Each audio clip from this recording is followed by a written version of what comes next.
Good morning, folks. How are y'all doing today? Good. Happy to hear it. I'm First Mate Emily. At the helm we have the amazing Captain Keith. If you'll turn around, give him a smile and a wave, you might get a free safe ride back to the dock. Now here aboard the Aquaball, we are a Coast Guard regulated vessel, so I do just have a quick couple of safety items to go over before we get headed on downriver. First, if you will all please remain seated throughout the remainder of the ride. This will keep us all safe and give our captain a clear view of the river. For any kids by the railing, it's a great spot for you all to sit, as long as everyone does remain seated and not kneeling or standing on the benches or in a lap. If there is a safe time for anyone to stand up for wildlife viewing today, we will make sure to let you all know. Now, secondly, anything you'd like to bring back to the dock with you today: cell phones, cameras, keys, wallets, hats, sunglasses, children, friends, spouses, and siblings, please keep them inside the railings at all times. Anything that does go overboard will most likely not make it back to the dock with you today, so think wisely. And lastly, our adult life jackets are located here in these two big white bins on either side of me at the front of the boat. We do have a third white bin of adult life jackets located at the rear of the boat to the left of the helm. Our children's life jackets are located in those two black bags, also at the rear of the boat above the helm. In case of the unlikely emergency, we'll make sure to pass out those life jackets. We'll all place them on right over our head, wrap that strap around our waist, buckle in front, and tighten. Then we will all join hands and we will walk safely back to shore. The water here is only about 3 to 5 feet deep, so even if our boat here were to sink today, well, our feet probably wouldn't even get wet. Alright, let's get headed on downriver and see what we can find. Now, this year that we are on is the Weeki Wachee River, fed entirely by Weeki Wachee Spring. The river winds its way about 8 miles out to the Gulf. Now, while the water here in the river is very shallow, up in that head spring where those mermaids perform, that spring goes down about 419 feet deep, where it connects into the aquifer. That does make it the second deepest spring in North America. Oh, and I do see an otter up in front of us off to the right there, folks, so we'll keep an eye out. They are pretty elusive. It was about 100 or so feet down there, just before that corner off to the right. See those little ripples up on top of the water there? Yeah, we'll keep our eye out. I do need everyone to stay seated at this time as we're going down here. But we'll take a look and see what we see. Usually, once the otter's been spotted, oh, there he goes, popped up, just has a little fish. And again, I do need everyone to stay seated at this time, please. Yep, everyone has to stay seated for safety right now. Thank you. But yeah, we are getting a good look at the otter. All right, let's see where he went now. So when we're watching for them, they are pretty elusive. So one of the things to look for is sediment that's been stirred up from the bottom. Oh, there he goes under the algae. It looks like we've got 2 of them. Awesome sighting out here this morning on the river. Yeah, hopefully we'll be able to see them on the way back as well. That is an easier time for our captain to stop. Going down the river is not easy time to stop, but we'll take another look on the way back up. And keep your eyes out, we may see some more. First time seeing him.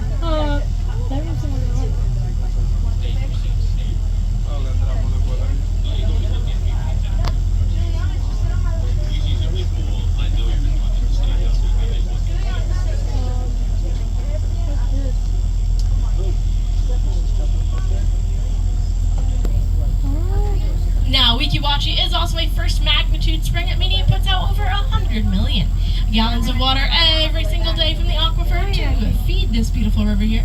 The water here in the river,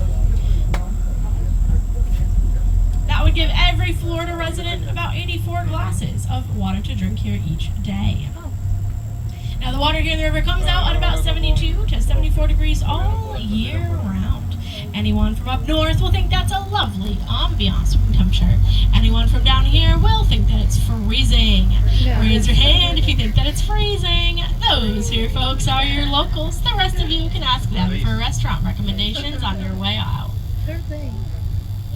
Now, our river here does also get water quality tested on a regular basis. Paddlers to your left, please. Paddlers to the left side of the river, please. And it comes out of the head spring at 99.8% fresh, pure water, with that 0.2 being trace minerals, so you could drink it if you wanted to, but after a busy day here at Buccaneer Bay, we wouldn't recommend that. They do also test the visibility of the water here. Underneath the surface, you can still see 111 feet. That just goes to show how pure and clean this water here really is. Now it all gets that pure and clean because again it comes out of the aquifer. That is the underground reservoir of water. Water in the aquifer could be anywhere from 2 days to thousands of years old, and it all comes out of a vent about the size of a front door down at the bottom of that head spring.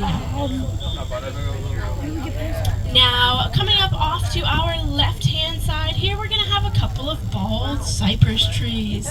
The bald cypress trees are a very slow-growing species that were almost cut down to extinction in the early 1900s. They are very useful due to their rot-resistant wood. Once it was determined that they're a slow-growing species, they were put into protection. Now, the first one growing up out of the water here is about 100 years old. The second large one up here is about 400 years old.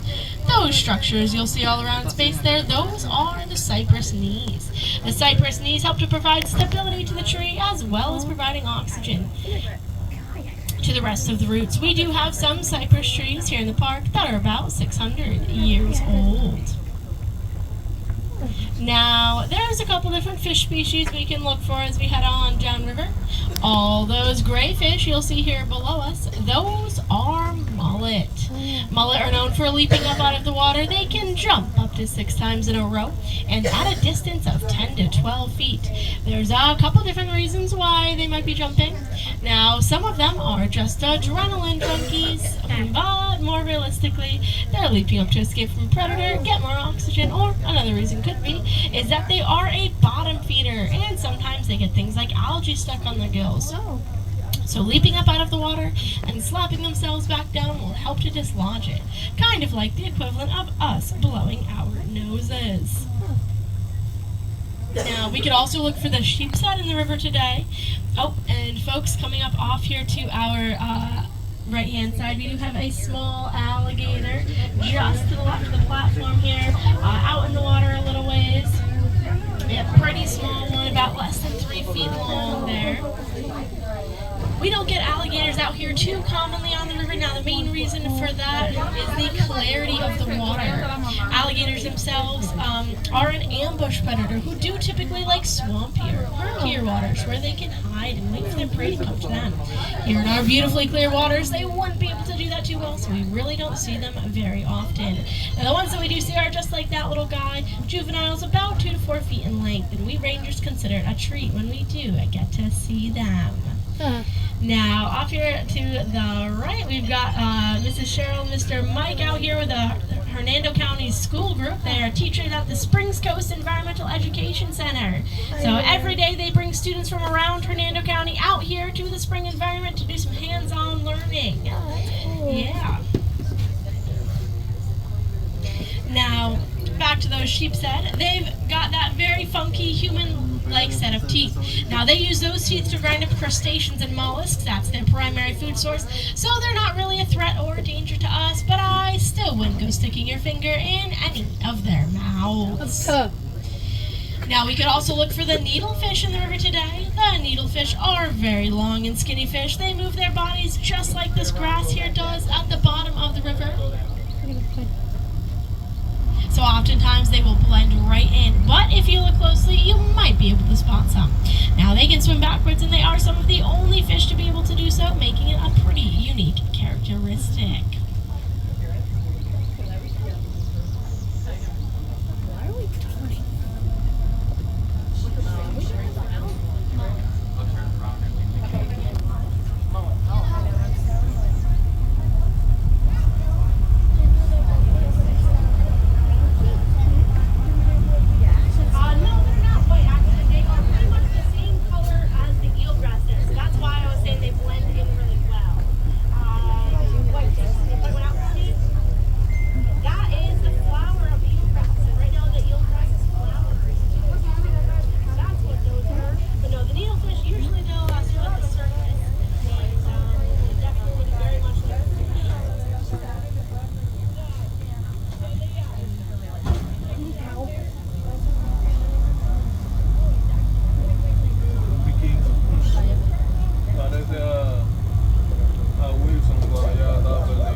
all try to keep our voices a little bit lowered, just so that we don't spook the alligator. It actually only takes noise about 30 decibels. That's about the same level of noise that your refrigerator makes to spook wildlife. So we do just want to try to keep our voices lowered as we're going by.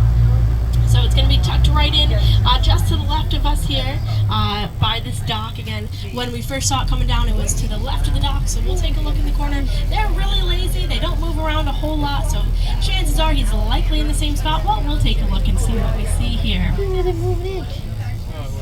Now, alligators grow exactly 1 foot. Yep, so now if anyone wants to get up, you're more than welcome to do so as we're coming up here. I do still see him. He's still in that same spot. He's going to come into view for y'all in just a moment here. He's right behind that taller vegetation, so he's facing downriver still. Again, he blends in really, really well.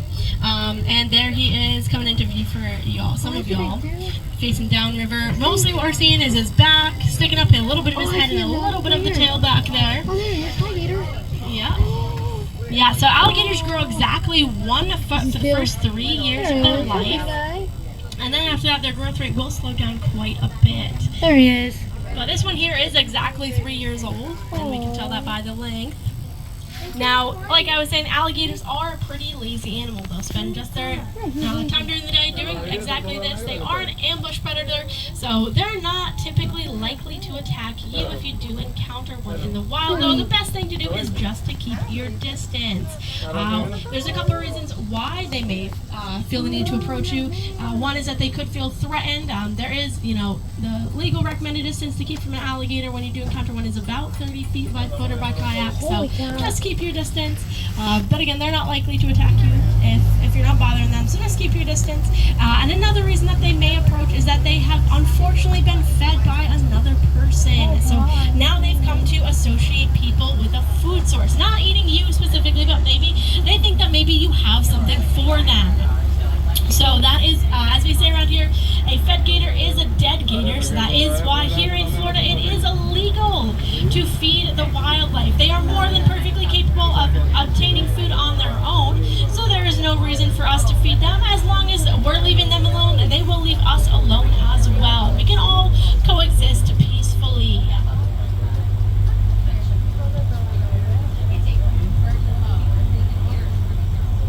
Now, all of this grass that you'll see here below us along the bottom of the riverbed, this is eelgrass. Eelgrass is the keystone species here in our spring ecosystem, so it's very important for a couple of different reasons. It helps to prevent erosion here in the river. It supplies oxygen to the river. It creates refuge for small fish, and it also provides food for the manatees. Now, the manatees do come up out of the Gulf and into our spring here anytime between about November and March. Really, whenever that Gulf water temperature drops below about 70. The manatees themselves need at least 68 degrees of water temperature, and like I said here all year round in our spring, it's about 72 to 74 degrees. So it is perfectly a comfortable temperature for them in here all year round, especially during those colder winter months. Now, manatees themselves can grow up to over 1,000 pounds and eat about 10% of their body weight per day, meaning they could eat about 100 pounds of eelgrass every single day. That's quite a lot of grass, so now you can see why it's so important to preserve its presence here in our ecosystem.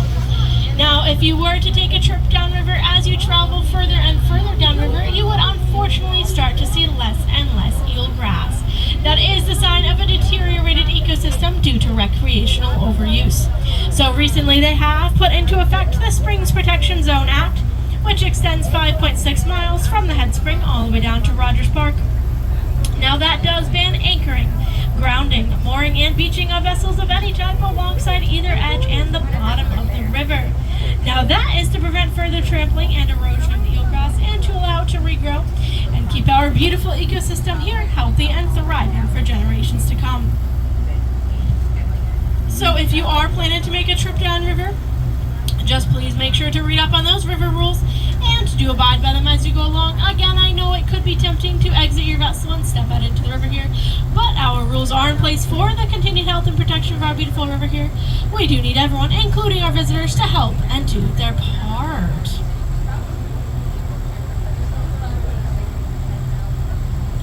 Now, about 5 miles down river from here, all of this very, very fresh water mixes with the salt water from the Gulf to become brackish.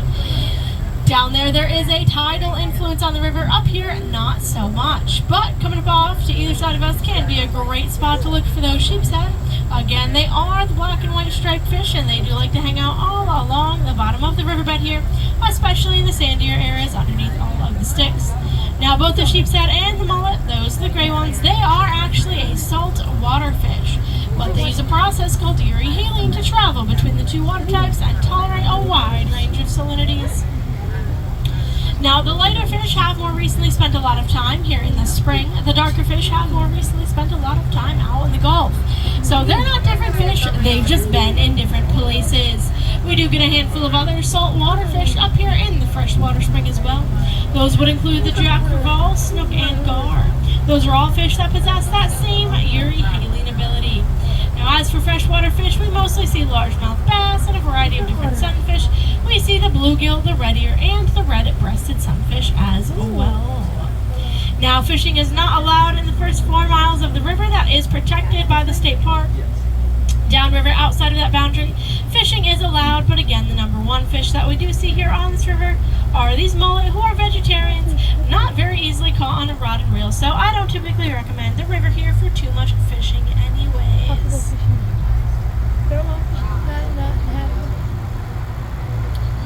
Now, for programs in the park today, we will have 3 mermaid shows. Those shows will go on at 11, 1:30, and 3 o'clock today.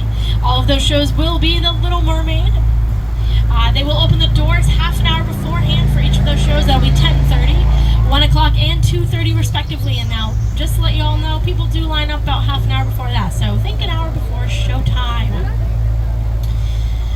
Again, they open the doors half an hour beforehand. They always have AC down in there, and they play some music and videos beforehand as well. Buccaneer Bay will remain open for swimming until 5, and the park itself today will be open until 5:30 for you all to enjoy this beautiful weather that we're having here today. Now, as we come back to the dock, I will just ask that you do all please remain fully seated. Kiddos all the way on their bottoms till we are safely tied up and I open up the gate. If you are on the right side of the boat here, please make sure to keep your hands, arms, and elbows fully inside and off of that railing. Sometimes we do brush up against the wooden dock up here, and I don't want you to take home a souvenir Weeki Wachee splinter today. Again, I'm First Mate Emily. On behalf of myself and Captain Keith, we love this river, we love sharing it with you, and we hope that you loved it too. Thank you so much for joining us, and have a fantastic rest of your day here at Wachee Springs State Park. Come here. No, I want to touch you.